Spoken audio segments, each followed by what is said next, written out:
siamo. Bam. Sbada bang. Sudafrica. Sudafrica. Bella raga, welcome to Africa, Lesotho, Maseru. Perché siamo qui? Beh, ve l'ho già raccontato nel dettaglio. Qui il link per chi se lo fosse perso.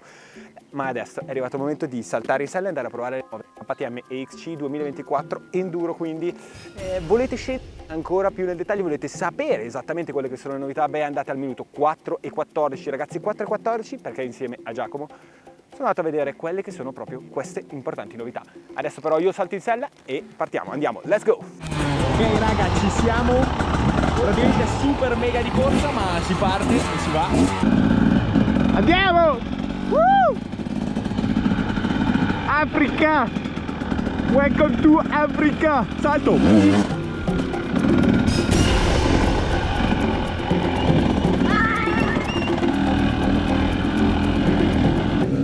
Ok, saliamo su il 150. Ok. Tasserino anche lui. Parte subito. Motorino che rompa. Tanta sotto coppia. Sono in prima ragazzi, adesso seconda. Vedete la coppia. Abbiamo già la mappa più forte dentro, quella più aggressive, la mappa 2. Ora sentite che coppia. Questo nuovo sistema di iniezione è diventato molto lineare. Sono appena salito sul 150. Mettiamo il sound.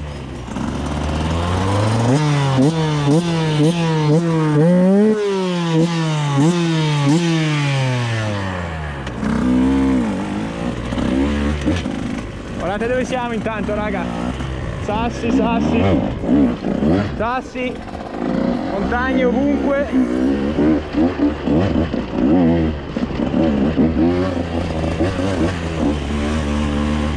E si inizia il giro in Africa.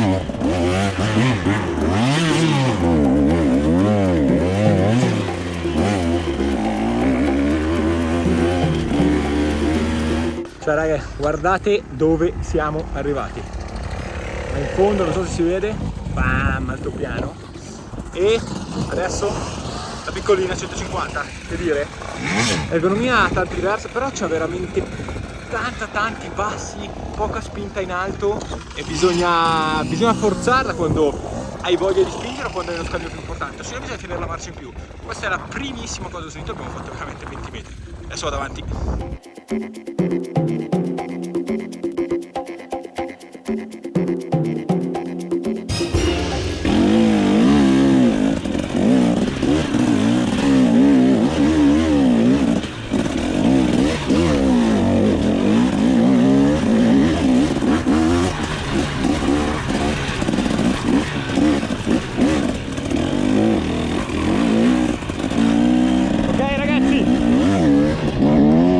Adesso stop the vlogging, andiamo a vedere come sono fatte nel dettaglio.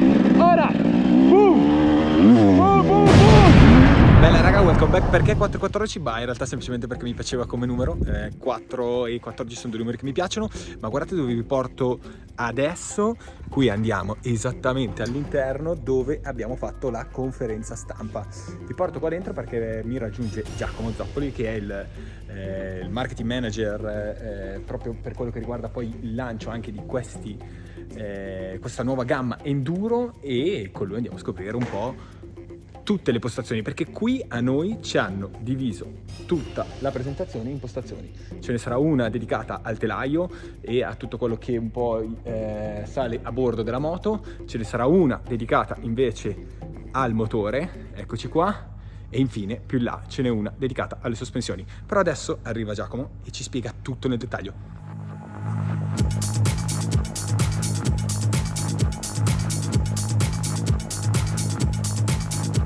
Ok, prima che il buon Giacomo Zappoli entri nei dettagli di tutti i componenti, vi recappo rapidamente la situa. Ecco a voi le nuove KTM, ve le abbiamo già spiegate 2 video fa nel canale, andate a controllare. Però sono praticamente tutte nuove. Nuovo il telaio, il telaietto, l'ergonomia, l'iniezione sui 2 tempi, i motori e che più ne ha più ne metta. Insomma, sono praticamente nuove al 95%. Ma quanto costano quindi? Già, salgono quasi di un 10% rispetto allo scorso anno. Però ci sta, ragazzi, sono tutte rifatte. C'è la nuova forca, ora a cartuccia chiusa, ma le mappe, il traction control e il nuovissimo kick shifter di cui vi parlerò sono fuori dai prezzi indicati. Ah già, arrivata anche qui in Sudafrica la nuova KTM XC6 Days. A sto giro telaio arancione, kit grafiche Factory Isle Argentina, scarico racing e tante chincaglierie. Ragazzi, sono Giacomo Zappoli, Product Marketing Manager nel gruppo KTM a livello globale e oggi siamo qui alla presentazione delle KTM XC 2024 con sezione motori. Partiamo da qui. Direi di partire, facciamo prima 4 tempi dove ci sono state molte modifiche nonostante una piattaforma diciamo abbastanza riconosciuta. In questo caso abbiamo un taglio di motore, una sezione del 250, 4 tempi. Diciamo che nella gamma 4 tempi è stato il motore che ha ricevuto il maggior numero di modifiche.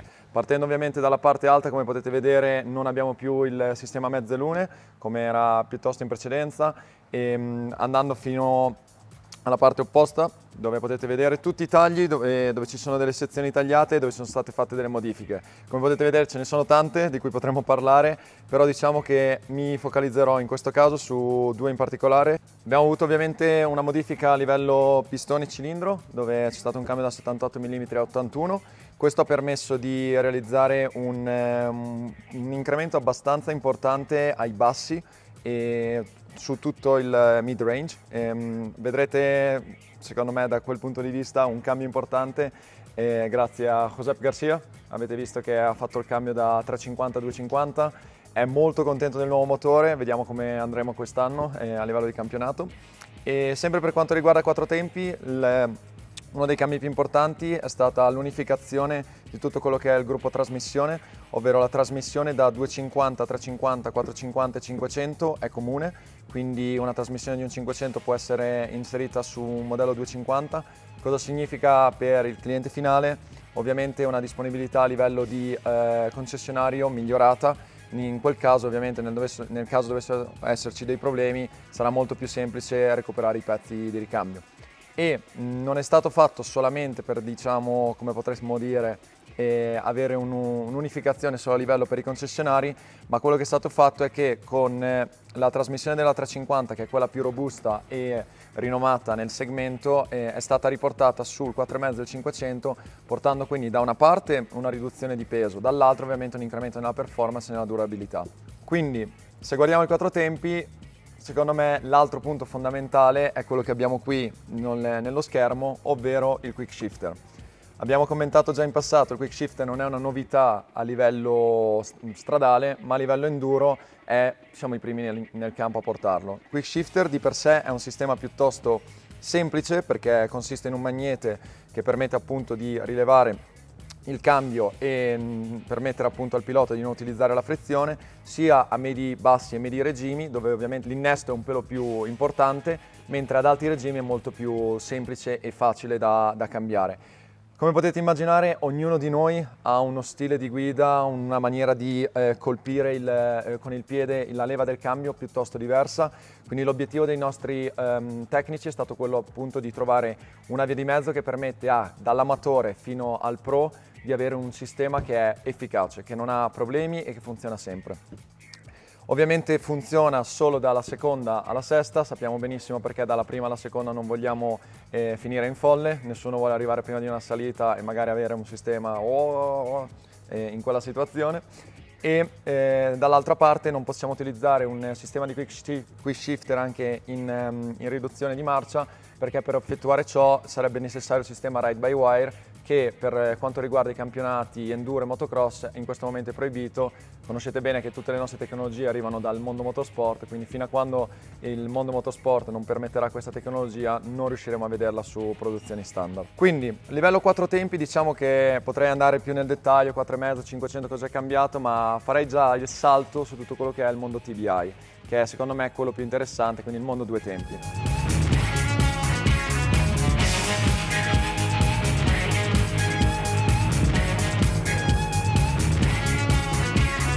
Abbiamo un altro cut model qui, dove diciamo che i due punti fondamentali di cambio che ci sono stati rispetto alla generazione precedente, quindi TPI, sono dove sono stati posizionati gli iniettori e la electronic power valve, quindi la valvola di scarico elettronica.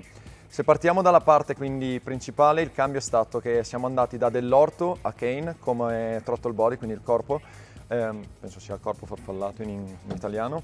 Quindi sul corpo farfallato abbiamo avuto un cambio importante. La differenza principale che vedrete è la posizione di due iniettori che si notano qui nell'apertura del corpo, dove vedrete un iniettore posto più vicino a quello che è la valvola di scarico e un iniettore più vicino invece lo vedete qui esattamente. Questo permette di avere una miscela molto più efficace nel momento in cui si ha un'apertura del gas minimale, parziale oppure nel full carico, quindi a tutto gas. Il cambio principale rispetto, alcuni magari di voi se lo ricordano, sul TPI questi iniettori erano posizionati nella parte del cilindro.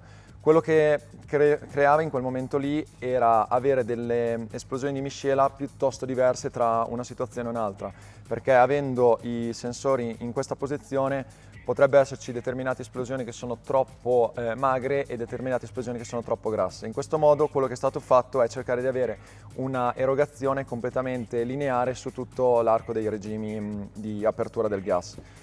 Altra questione molto importante, ovviamente molti di voi c'erano diverse domande sul arriverà con premix, arriverà con olio.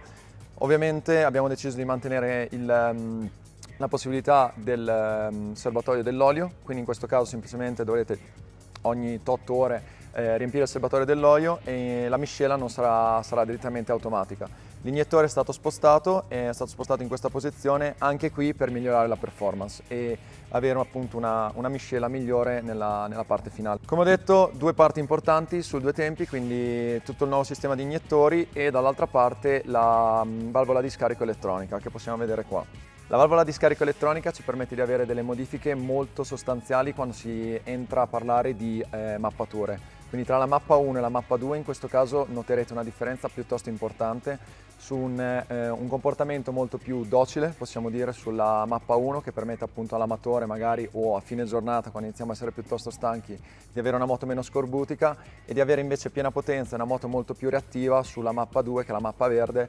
per chiunque dovesse fare gare o per chi preferisce una moto un pelo più energetica, possiamo dire. Altre modifiche ce ne sono tante di cui potremmo parlare. Diciamo che l'unica che vorrei portarvi è che comunque ogni sviluppo che è stato fatto da KTM e dai nostri ragazzi in Research and Development ha avuto l'obiettivo di semplificare la vita del cliente finale. Ci sono un paio di dettagli che vorrei farvi vedere, per esempio qui sulla testa del cilindro. Potete vedere dove ci sono dei triangoli, questo significa che dovete inserire sempre nel momento della manutenzione le rondelle di rame. Potete vedere invece su questo modello qui, per non dover andare a cercare ogni volta nel manuale d'usuario, potete vedere per esempio i newton metri, per quale sistema sono stati fatti, quindi coolant. Come ho detto, ci sarebbe da parlare tanto su modelli 2 tempi e 4 tempi, ovviamente sul nostro sito ci sono tutte le varie indicazioni. I giornalisti credo che i ragazzi avranno un po' di lavoro da fare da quel punto di vista per cercare di riassumere tutto per voi. E a questo punto direi che possiamo spostarci sull'altra postazione, quindi telaio e tutto quello che è cambiato da quel punto di vista.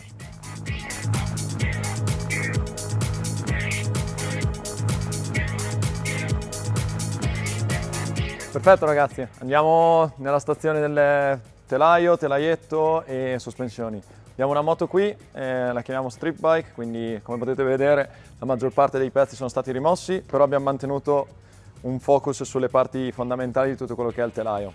Partiamo quindi dal telaio. Il telaio è completamente rivisitato rispetto a quello precedente. Le uniche cose che sono rimaste in comune sono i cuscinetti. Parliamo di quasi 40 pezzi nuovi. Il telaio con il modello precedente ha solamente in comune i cuscinetti. Si parla infatti di un telaio completamente rivisitato che ha riportato sui nuovi modelli tra un 20 e un 30% di incremento nella rigidità. Questo però è stato ovviamente attenuato con tutto quello che è il reparto sospensioni e il nuovo telaietto posteriore. Se andiamo infatti a vedere il telaietto posteriore, per quanto possa ricordare ad alcuni il telaietto magari che avete visto sui nostri modelli Husqvarna, in realtà è molto diverso perché si tratta di un telaio che ha un mix di parti in alluminio e parti in poliamide e plastico, possiamo dire. E in questo caso quello che permette di avere comunque una flessibilità piuttosto importante, e nel caso in cui dovesse esserci la classica situazione che la moto cade giù dal dirupo o un'impennata non finisce nella maniera che preferivate, il telaietto si piega ma rimane compatto e ti permette di finire la giornata. È stato uno degli obiettivi dei nostri ragazzi nel Dipartimento di Ricerca e Sviluppo per permettere a chiunque là fuori di finire la giornata nonostante ci sia stato un piccolo incidente o magari la moto sia caduta nel punto sbagliato. Se andiamo nella parte davanti possiamo vedere tra l'altro tutto un nuovo sistema per quello che riguarda le piastre di sterzo.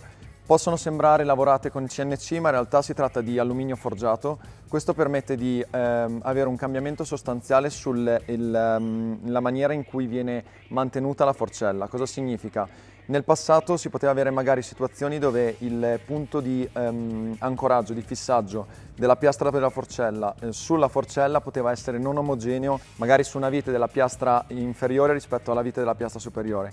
In questo modo, grazie alle nuove piastre in alluminio, tutto questo è stato rimodificato e c'è una coppia di serraggio uniforme su tutto quello che è lo stelo della forcella.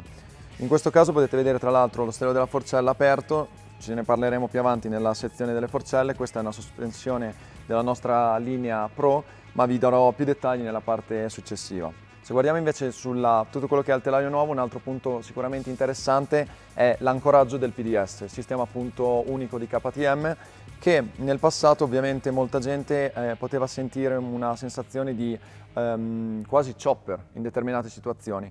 L'obiettivo dei ragazzi della ricerca e sviluppo è stato ovviamente quello di cercare di risolvere questo problema senza andare a perdere quello che è il grande vantaggio a livello di trazione del PDS. Quindi quello che succede ora è che grazie a questo nuovo tipo di ancoraggio del PDS, vi farò vedere dopo anche nel dettaglio come è strutturato, l'effetto cosiddetto di anti-squat, quindi di questa sensazione di avere la moto che quasi squatta troppo e diventa un chopper, viene esteso, e quindi in questo momento quello che succede è un effetto inverso, quindi che ti permette di avere l'anti-squat mantenuto a livello orizzontale, quindi la moto rimane completamente piatta e quello che si stende è solamente la parte posteriore. Ovviamente questo ha anche un beneficio perché tutta l'energia che inizialmente magari sul modello antico, sul modello precedente, spingeva e veniva trasferita sul cannotto di sterzo, in questo modo l'energia viene spinta su quello che è questa parte di telaio e ti permette di avere la trazione sul posteriore anziché avere energia che ti sposta sul davanti. Direi che sicuramente c'è tanto di cui parlare. Un dettaglio sicuramente sono anche le nuove pedane. Le pedane sono più larghe, sono sviluppate in una maniera che ti permette di avere più luce a terra e in questo modo diciamo non vai a incastrarti su magari radici, canale e via dicendo, tutto quello che si può trovare nelle classiche giornate di enduro. Detto ciò, ci sarebbe da parlare anche del forcellone, molto velocemente, perché ovviamente con Simone non vogliamo stare qui 2 ore ad annoiarvi. Tutto il forcellone è stato anche questo rivisitato e sicuramente una delle parti più importanti è il guida catena che è stato integrato in quello che è il forcellone. In questo modo ovviamente, come ho detto, sia per le forcelle che per questo facilita tutto quello che sono i passaggi in canale e radici. Vi voglio far vedere però un'altra cosa, non ce l'ho in questa moto, quindi facciamo un salto in quell'altra, che è quella diciamo display che abbiamo qui. Come potete vedere abbiamo ancora come ho menzionato prima nel reparto motori, abbiamo ancora il serbatoio dell'olio, potete vederlo qui, ovviamente molto semplice, semplicemente si apre e si riempie l'olio e ti permette di avere un'autonomia piuttosto elevata di chilometri. E detto ciò, nuova sella, l'avete vista magari sui nostri modelli motocross, un sistema leggermente diverso, si toglie spingendo in avanti, non indietro. E quello che volevo farvi vedere è una tecnologia che arriva dal mondo stradale e magari delle macchine, che magari alcuni di voi hanno visto, e che riguarda tutto quello che è il reparto di relè e fusibili. Abbiamo infatti qui una nuova OCU, una Off-Road Control Unit, come la chiamiamo noi internamente, dove in questo caso la moto è spenta, quindi non riuscite a vedere, ma tutte queste luci sarebbero verdi e nel caso in cui dovesse esserci un problema, magari immaginiamo sul reparto, il compartimento light, quindi luci, la luce diventa, la spia LED in questo caso diventa rossa e quello che succede è che dovete andare a cercare il problema nella parte anteriore. Una volta che è stato sistemato tutto quello che è il reparto luci, questa luce torna verde e diciamo è la maniera più semplice per voi come cliente finale, come pilota, per togliere la sella velocemente, capire qual è il problema e poter andare a risolvere nel tempo più veloce possibile. Detto ciò, credo che abbiamo parlato abbastanza su quello che è la moto, tutto quello che abbiamo a livello grafico. Magari Simone sicuramente vi ha dato dei dettagli da quel punto di vista, l'avrà provata, poi vi racconterà da quel punto. Motori ne abbiamo parlato, facciamo un salto su tutto quello che è il reparto sospensioni, quindi ci muoviamo dall'altra parte.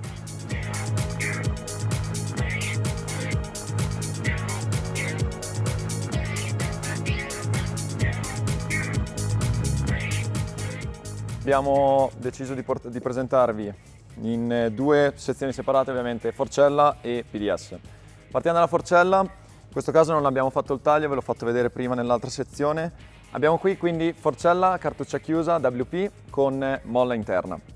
È di derivazione ovviamente motorsport e della nostra linea Pro Component. I nostri ragazzi nel reparto di ricerca e sviluppo hanno dovuto appunto mettere tutta la loro conoscenza derivata dal motorsport in questa cartuccia per il cliente finale, ovvero voi. Parliamo di una forcella con una lunghezza totale di 940 mm e la parte più importante per voi sicuramente è stato il miglioramento dal punto di vista della corsa. C'è stato un incremento di 8 mm, parliamo circa di un 3% rispetto a quello precedente, e ovviamente questo pagherà nelle lunghe giornate facendo enduro, dove magari c'è bisogno di avere quel leggero incremento nel comfort oppure nei salti che sicuramente incontrerete. Vorrei prendere in questo caso la cartuccia interna per farvi vedere. Potete vedere qua i due, partiamo dalla parte più visibile dal vostro punto di vista, quindi sono le regolazioni della forcella. In questo caso ovviamente, come potete vedere, non c'è bisogno di nessun cacciavite o attrezzo, potete semplicemente modificarlo con la vostra mano quando siete appunto in mezzo al bosco, e stessa cosa per la parte inferiore, per il ritorno, stesso identico discorso, lo potete vedere qui. Detto ciò, l'incremento di prestazione maggiore è sicuramente dovuto all'hydrostop, ovvero ragazzi questa parte dove nel momento in cui questa parte della forcella si chiude, questo non arriverà a fondo corsa e vi permetterà magari in quelle situazioni dove c'è un salto che era più grande di quello che pensavate o una roccia più grande di quello che pensavate, non avrete un effetto di fondo corsa molto brusco, ma invece la moto arriverà in maniera più leggera sulla parte finale della forcella. Un altro miglioramento che è stato fatto è stato nella parte superiore della cartuccia della forcella, perché in questo modo tutto quello che è l'olio interno non arriverà ad avere un effetto spumoso come magari poteva essere in determinate sospensioni nei modelli precedenti. Facciamo un salto adesso invece su tutto quello che è il comparto appunto del monoammortizzatore posteriore, quindi il nostro sistema brevettato PDS. Molti di voi saranno appunto piuttosto familiari con questo. Caratteristiche principali: nuovi sistemi di attacco inferiore e superiore, che sono in questo caso identici, con Uniball nella parte inferiore piuttosto comune su quelle precedenti, ma ora anche nella parte superiore. Vantaggi reali per il cliente finale sono ovviamente tutto quello che è la manutenzione. Sapete benissimo la facilità con cui si può ora rimuovere questa sospensione e magari portarla dal vostro operatore di fiducia specializzato per appunto fare tutte le modifiche necessarie. Come per la forcella abbiamo dei sistemi di regolazione a livello manuale, quindi per la compressione a velocità alte e a velocità basse nella parte posteriore e il ritorno nella parte inferiore.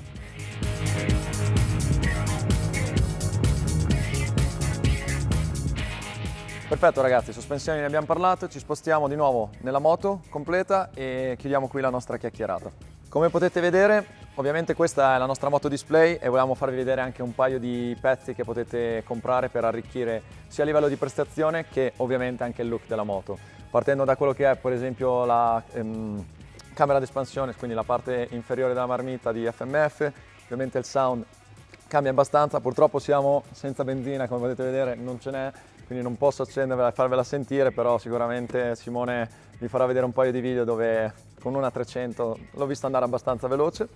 E detto ciò, quindi ragazzi, questo è praticamente tutto veramente in un riassunto molto breve di quella che è la nuova gamma di KTM 2024. Non resta semplicemente per voi che andarla a provare nei vostri concessionari locali. Niente ragazzi, un saluto. Ok, riprendiamo da dove ci eravamo lasciati, da dove avevo interrotto. Eccoci qua, eccoci qua.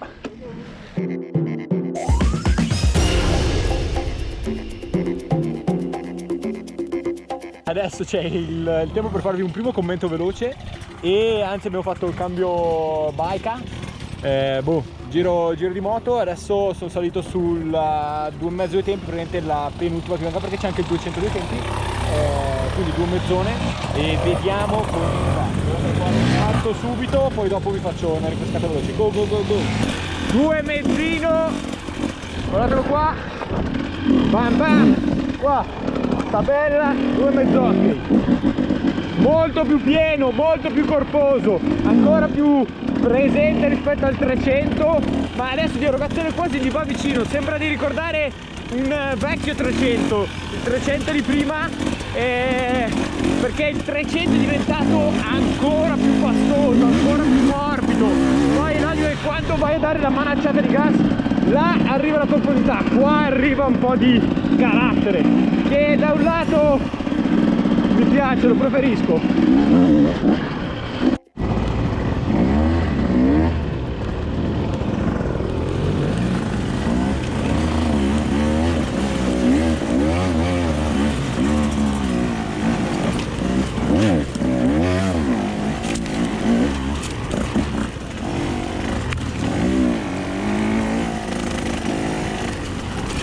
Guardate che location, raga!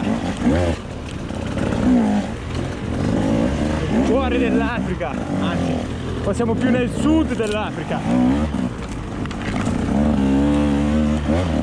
Rocce immense e poi pratoni verdi, rive, ragazzi che escono dappertutto, guardate lì dal fiume, guardate che roba!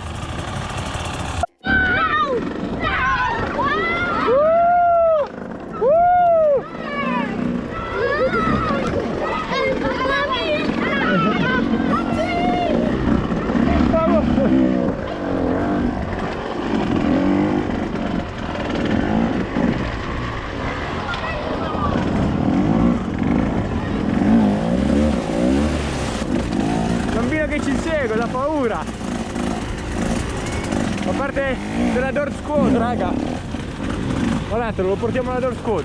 Guardalo che arriva. Go easy.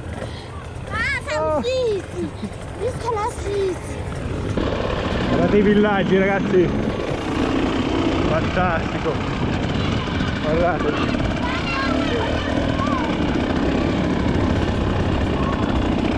che villaggi, spettacolo, trasporto più comune delle attrezzature, sulla testa,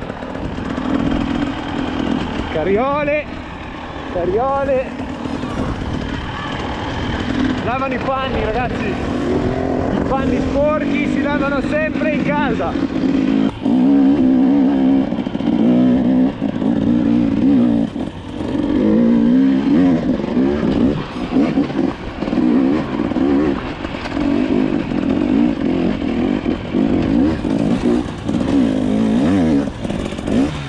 Enduro estremo, raga, qua extreme time, yo!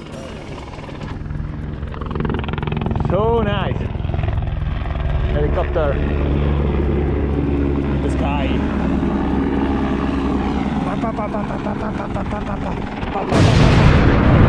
Woo! Come on, guys. Un arancio. E lì l'elicottero, ragazzi. Che roba. Boom! Si indica la strada. Boom! Di là. Siamo persi. Follow the line. No, ragazzi, fuori di testa, elicottero militare che riparte e ripartiamo anche noi, via.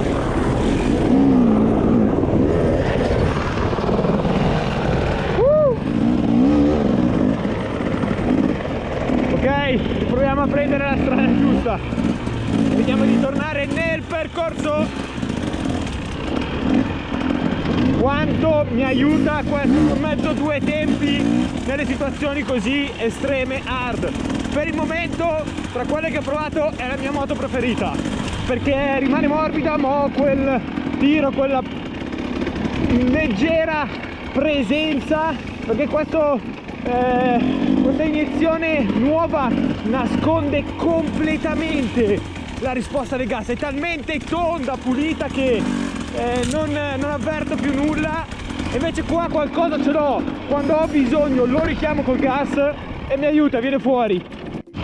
Ecco il resto del gruppo con l'elicottero. Li abbiamo recuperati. Yo! Ok ragazzi, sentite dietro di me l'elicottero che adesso se n'è andato e finalmente siamo arrivati praticamente al primo pit stop. Qui è dove si mangia.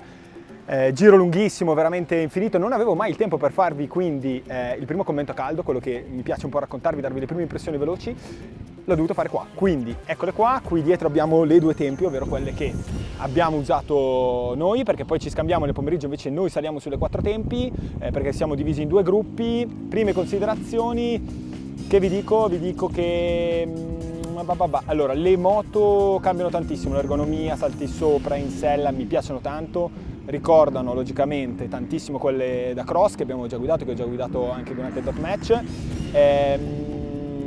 però ho una sensazione di avantreno ancora puntato in avanti e qua che è un terreno molto duro ho bisogno di fare più metri e più metri per trovare il feeling ideale. Non fraintendetemi, nel senso che in realtà adesso sentite anche le moto girare perché qua ci hanno fatto fare anche uno special test fatto al volo e adesso sono dentro i ragazzi, il gruppo dei 4 tempi. Comunque vi dicevo, non fraintendetemi, nel senso che più giri, più trovi feeling e più inizi a capire come appoggiare i piedi sulle pedane, come dare bilanciamento, come trovare la giusta posizione per spingere veramente.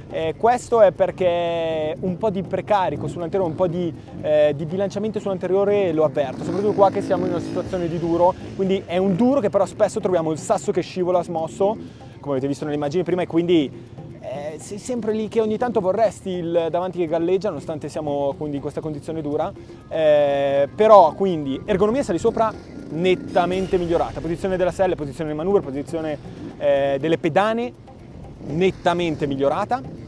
Erogazione del motore di questi 2 tempi, devo dire che per l'amatore è impressionante quanto sia facile, impressionante quanto vada bene, impressionante quanto si riesca ad essere fluidi, essere facile anche dove è estremo, comunque la moto non si spegne veramente mai. Devo dire che invece per me la moto che più funzionava è perché c'avevo un po' più di birra, quindi 2,5 2 tempi, perché il resto è fin troppo morbido, cioè adesso è come se avessi bisogno di queste moto e quasi andarle a preparare per cercare di renderle un po' più cattive, più decise, perché io ho bisogno di un pochino più di presa, un pochino più di intanto mi avvicino, un pochino più di aggressive, di power, però detto ciò in realtà su un utilizzo amatoriale ora sono ancora nettamente più facili. La nuova iniezione è, se prima era elettrica, adesso è diventata un'elettrica che si avvicina al carburatore ma di una risposta facilissima. La cosa impressionante è che veramente la moto non si spegne mai.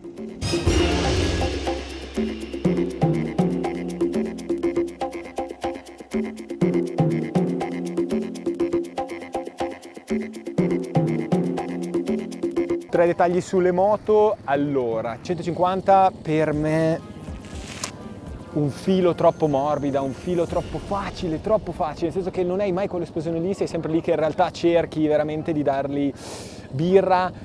Certo, laddove è difficile, ora è la moto, cioè per gli amatori è troppo leggera, troppo che ti segue, devi ricordarti di avere le marce sempre alte. Quando vai lì dici no, però mi serve un po' di acceleratore, un po' di gas in mano, no, butta le marce alte, tieni le marce alte perché c'è una sottocoppia che non si spegne neanche lei mai, e quindi tieni la marcia alta perché soltanto così vai su, perché sennò se è talmente lungo quel range di motore dove lui è sottocoppia, quando poi arriva alla fine che invece tira e pensi di dare gas giusto in accelerazione sul sasso, in realtà in quel momento lì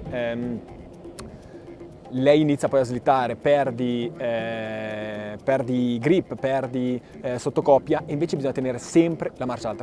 All'inizio è difficile perché ha questi nuovi connotati ancora più rotonda, la moto è cambiata veramente, e una volta che si impara questo in realtà diventa la moto facilissimo perché è maneggevole, perché è leggera, perché è semplice. Sospensioni come tutte sono troppo morbide per me, per un utilizzo vero, però come vi ho detto le regolazioni si sentono davvero tanto. Compressione ora a forca chiusa, questa è una delle prime cose sicuramente che non vi ho detto, ma più importante, le sospensioni, wow, salti sopra e dici... Per me è sempre stato un piccolo neo, soprattutto quando si parla in ambito gara, andare a correre era un pochino...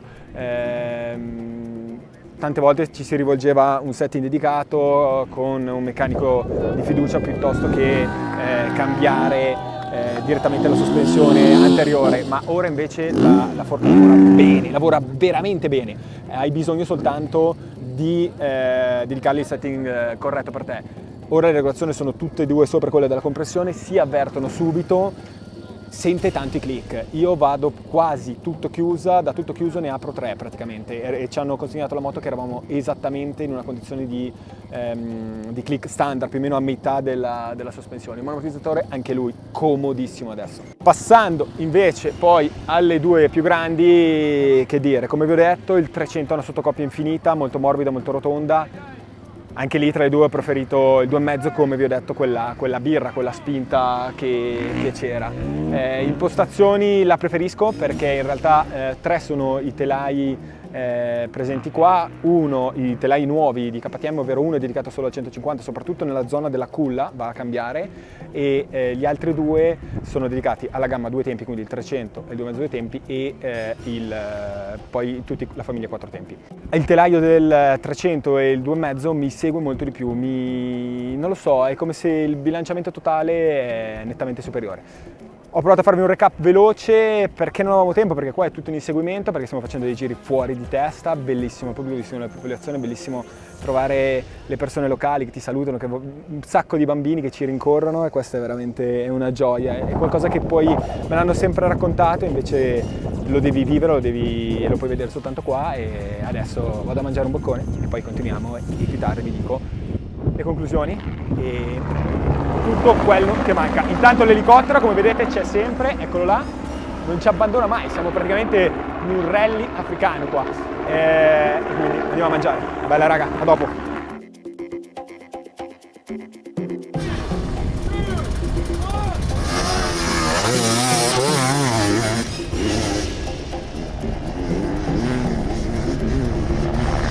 Ok, non mi piace tirarmela, ma non mi piace nemmeno perdere. Come vi ho detto, ci hanno diviso in 2 gruppi. A noi è capitato prima i 2 tempi e siamo arrivati per primi alla pausa pranzo. E quindi siamo entrati direttamente in speciale, come transito. Un secondo soltanto dopo ci hanno comunicato che avremmo fatto i tempi. Crono, gara vera. NCS, figa. Non ho mica guardato bene dove dovevo tenere aperto e dove dovevo passare. Il secondo gruppo, per la cronaca, ha visto noi entrare, noi sfidarci e poi ha fatto il giro di ricognizione con le idee già molto chiare di dove passare e di giocare contro il crono. Risultato? Battuto per pochi secondi. NCS, figa.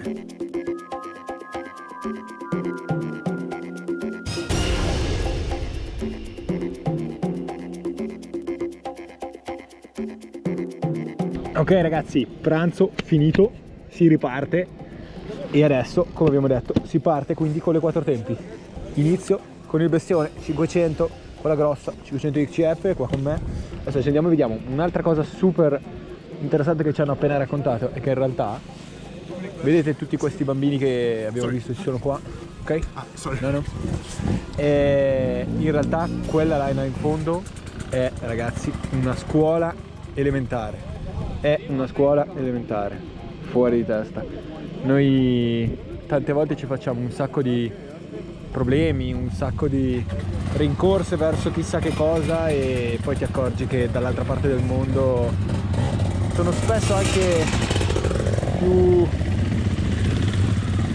tranquilli, sereni, ridono con grande felicità e tante volte basta poco. Quella baracca che vedete lì, c'è un cartello là ed è una scuola elementare.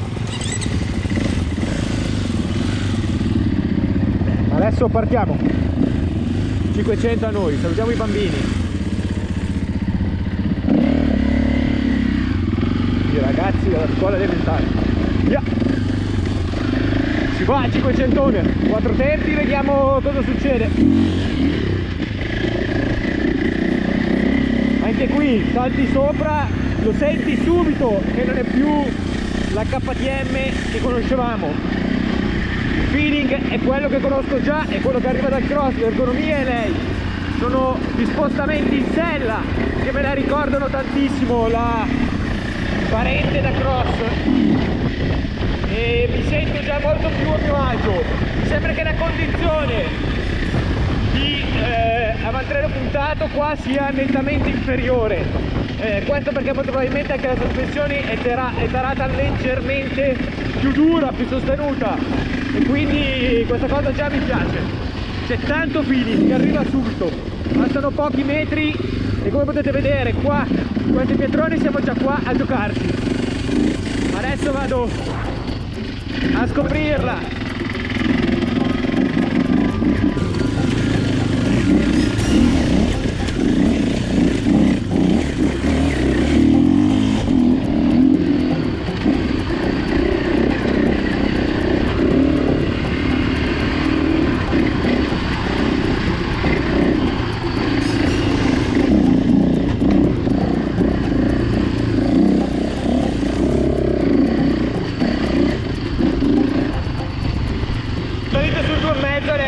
Motorettina piccola, l'ho sentita, ho fatto pochissimi metri ma l'ho sentita già, è molto morbida e rotonda rispetto al motore del cross, però spinge a metà rispetto invece all'enduro dell'anno scorso, spinge molto di più.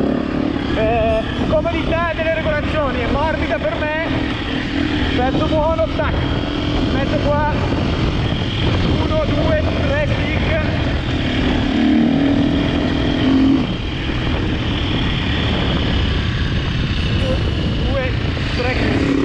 Addirittura andando abbiamo regolato andando in moto, questo è super.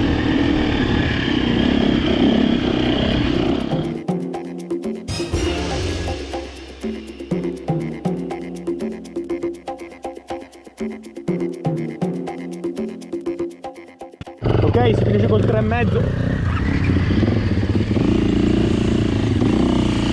Mezzone, via!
In hotel.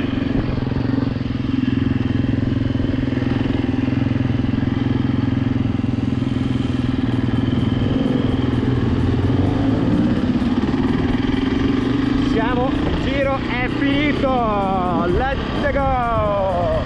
Let's go. Okay, let's go.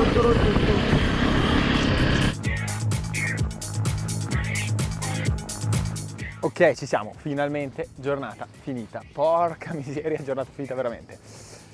Porca miseria, perché è stata una cosa veramente fantastica. Prima di tutto perché vedere, esplorare quelli che sono poi altri mondi lontani da noi che noi non conosciamo è sempre qualcosa di eccezionale, e quindi questo super grazie a KTM, dei giri fuori di testa e soprattutto conoscere nuovi popoli, vedere le loro facce, le loro espressioni, qualcosa che senti raccontare tantissime volte, ma alla fine quando ti succede è fantastico, veramente fantastico. Ma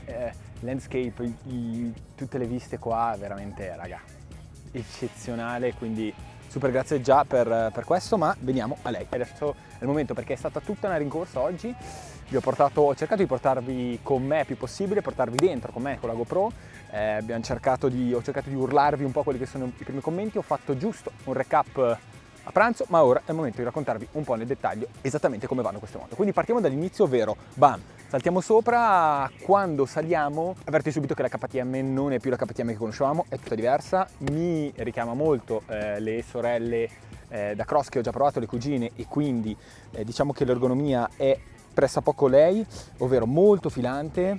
Abbiamo una sella molto dritta e subito, appena fai i primi metri, ti accorgi quando vai in off-road che gli spostamenti avanti e indietro sono davvero semplici, sono più lineari possibili, sono più filanti possibile. Il comando, il manubrio è posto leggermente in alto, è stato abbassato rispetto a quello dell'anno scorso, quindi è poco più in alto rispetto a dove hai tutto questo spostamento laterale. Io lo preferirei ancora più basso, anche se è già stato abbassato, e quindi è lì, hai una presa molto incisiva. E anche le pedane, c'è questo lavoro di abbassamento, ma anche queste situazioni dove sono state rientrate, dove si sono molto più vicine all'interno del telaio, che rimangono più, è come se la sensazione della moto è come salti su, è tutto un pochino più compatto.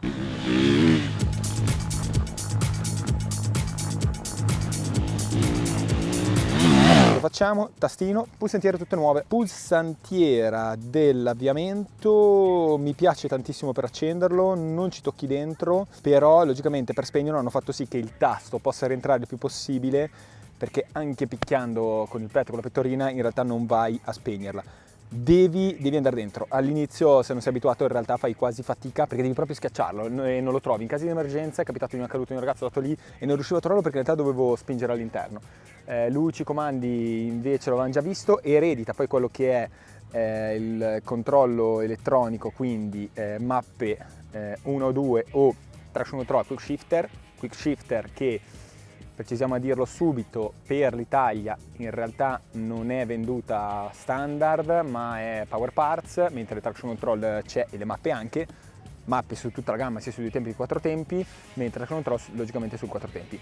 Ok, partiamo, facciamo i primi metri, andiamo subito diretto per quello che era la gamma 2 tempi, perché noi siamo partiti su quella. Ho avvertito sempre una sensazione di anteriore leggermente, come se il bilanciamento sia un po' spostato sull'anteriore, o soprattutto il telaio leggermente orientato verso l'anteriore, quindi un'impronta terra molto buona. Mi sarebbe piaciuto avere anche una condizione di terreno, non abbiamo mai incrociato, qua è tutto molto secco, molto duro, molto arido, molto sassoni, sia che rotolano insieme a te, sia sassoni piantati, veramente extreme. Qua abbiamo fatto un giro hard, super hard veramente, un po' i tratti della Route of Africa e altre zone che chi ha il coraggio di fare spedizioni qua, sono situazioni dove si gira tanto in moto e condizioni molto molto hard. Comunque in quella condizione questa sensazione dell'avantreno sempre precaricato in realtà mi rendeva le moto sempre molto sincere, rapide, veloci, però al tempo stesso non mi dava così fiducia nel misto veloce, quando poi andavo magari nelle velocità più alte a beccare questi sassi un po' piantati. Cazzo le sospensioni, cioè se prima secondo me potevano essere un piccolo neo della famiglia KTM, soprattutto quando entriamo nell'ambito racing, adesso invece con queste nuove VP a cartuccia chiusa, quindi arrivano finalmente le cartucce chiuse, che qualcuno ce lo stava già anche scrivendo nel video precedente, sì, sono arrivate. Salti sopra e hai tutto un altro feeling, hai tutta un'altra impronta. La tratura però è leggermente morbida per me e ho preferito andare a indurire, lavorare molto. Come vi ho già detto, si sente tantissimo ogni scatto, ogni click, rapidissimo la regolazione, facilissima da fare, uguale sul monomotizzatore. Il bilanciamento è abbastanza buono tra i due, anche se c'è questo lavoro leggermente caricato sull'anteriore, ma quando l'ho settata, come dicevo io, quando ho fatto un po' di metri e ho trovato la migliore condizione per spostare il mio corpo, il mio fisico, in modo tale da poter essere sempre dinamico, poter essere sempre bilanciato bene e trovare il massimo della prestazione e della velocità, cavoli, che moto, cioè veramente raga, che moto, tanta roba, secondo me hanno fatto un ottimo passo avanti, questa nuova ergonomia, questa nuova fluidità di guida ti aiuta tantissimo, la ciclistica ti segue molto di più. Ripeto, sono curioso di provarla laddove il terreno diventa un po' più soft, è lì che voglio vedere come vanno, è lì che voglio veramente sprigionarle, spingerle e vedere come funzionano. Il monoammortizzatore ti dà tanta trazione, scarica al punto giusto, il PDS rimane sempre PDS, quindi quando sei in una situazione un po' critica puoi affidarti a lui e la trazione la trova. Qui in caso di trazione avevamo in realtà montato le Metzeler 6 Days Enduro anteriore, la classica, l'intagliato, mentre al posteriore avevamo la soft, quindi con una mousse bella morbidina per aiutarci, e devo dire che comunque ce n'era veramente tanto.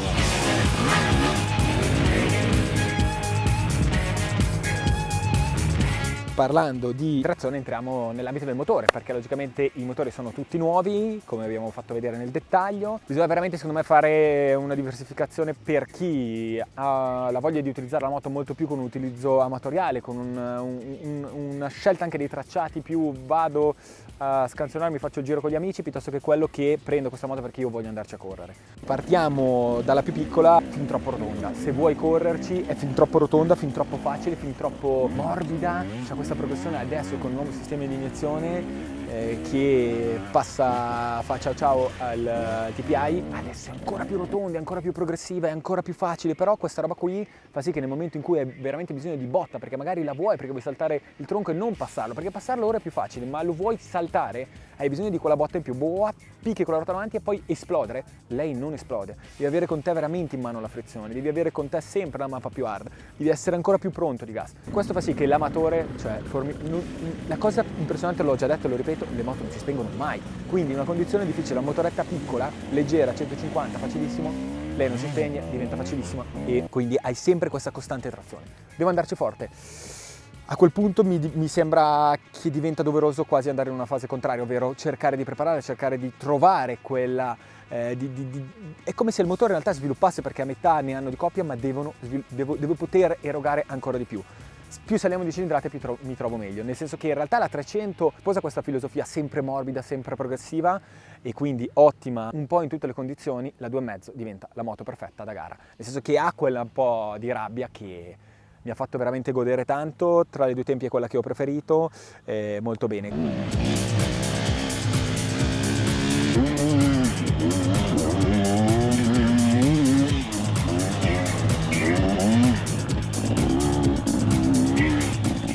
Quando invece passiamo ai 4 tempi, anche lì devo dire che sono rimasto molto sorpreso positivamente dalle grosse.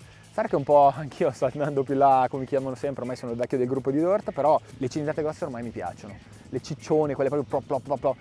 Riesco a dargli quel filo progressivo, poi loro non si spengono, neanche le 4 tempi si spengono, cioè è incredibile. Vi ho fatto anche la prova, lasci la frizione, lasci anche una marcia alta, comunque tendano a spegnersi, veramente difficile fare il ciuff ora non c'è. E quindi un 500, ricordati solo di mettere i piedi sulle pedane bene, cavoli, lui ti porta su ovunque. 4.5, più prestante, un po' più di brio, alla coppia in bassi che urla. Quando ho trovato un po' di canale c'era un po' di salvo, gli ho fatto una curva dentro, che bello. 3.5 secondo me è il connubio perfetto per tutti, nel senso che alla fine va benissimo per l'amatore, va benissimo per quello che ci vuole correre, perché hai quella coperta, certo rimane un pochino corto, però la puoi veramente spostare. Vuoi andare un po' verso i piedi? Beh, la tiri un po' giù. Vuoi la coperta più verso perché hai freddo vicino alla faccia? La tiri un pochino più su. E in realtà se sei bravo te la puoi giocare bene, soprattutto utilizzando tanto le marce. Ecco, le marce diventano importanti, più scendi di cilindrata rispetto alla 500 e il 4.5.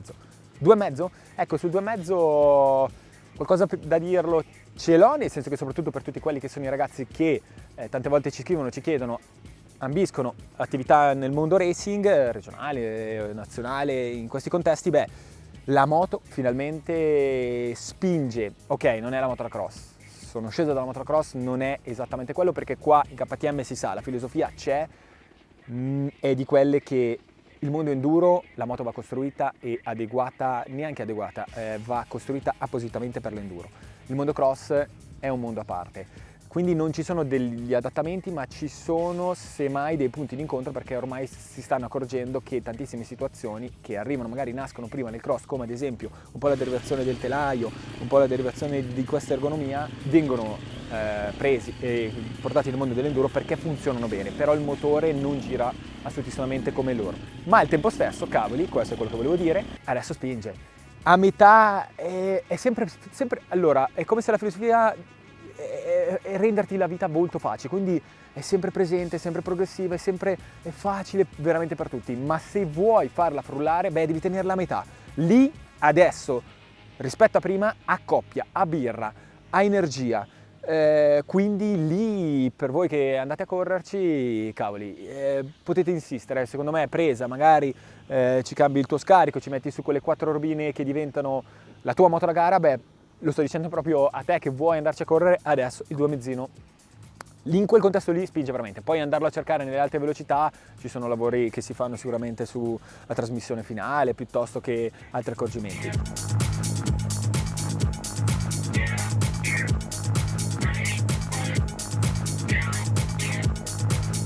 Livello di elettronico contro Unity, come ho detto, bellissimo il modo che se in realtà abbiamo problemi con relè fusibili, adesso sotto la SL è tutto rapido.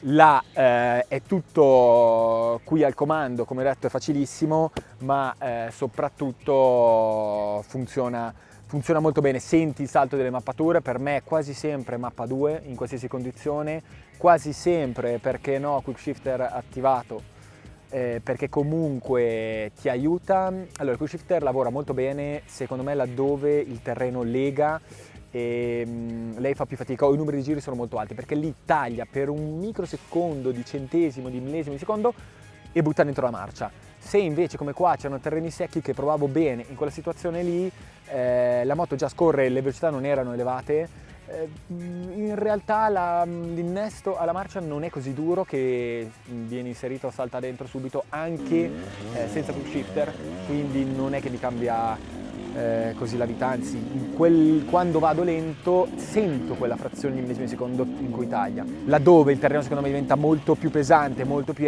allora lì è bello, perché puoi insistere sul gas. Sapete quando veramente si indurisce, te gli allevi dici ma non entrano, pam! Ecco, e lì è entrata, qua, cioè impressionante quella roba lì. Molto bello il cavalletto che rimane molto all'interno, quindi non tocca mai dentro, come anche la corona che gli ho dato qualche botta su qualche sasso, perché qui, cioè, ve l'ho detto, passaggi veramente tosti e non ha impattato contro niente.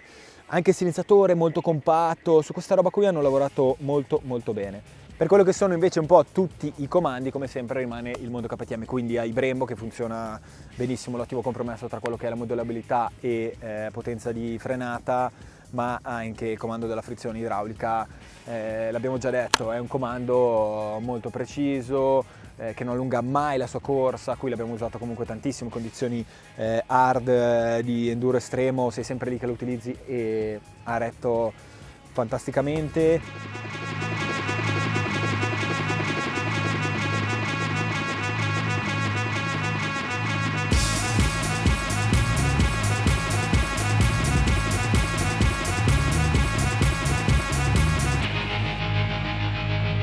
E quindi che dire, qua praticamente da Masuro l'Esoto è quasi tutto, se non che, ragazzi, che lavoro che hanno fatto sulla nuova iniezione. Cioè veramente il 302 tempi, se lo usi in una condizione quasi amatoriale, sembra veramente un 4 tempi. E questa è tanta roba. Raga, io adesso vado a farmi una doccia, finalmente c'è il riposo, meritato riposo, perché comunque è stato veramente lungo. Ringrazio tutti, ringrazio KTM e soprattutto vi dico a voi che cosa non vi ho detto, perché sicuramente qualcosa mi sono dimenticato, però fatecelo sapere qui sotto. Ho provato a fare di tutto e di più. Che spettacolo, ci vediamo alla prossima, bella, Bezzaffa.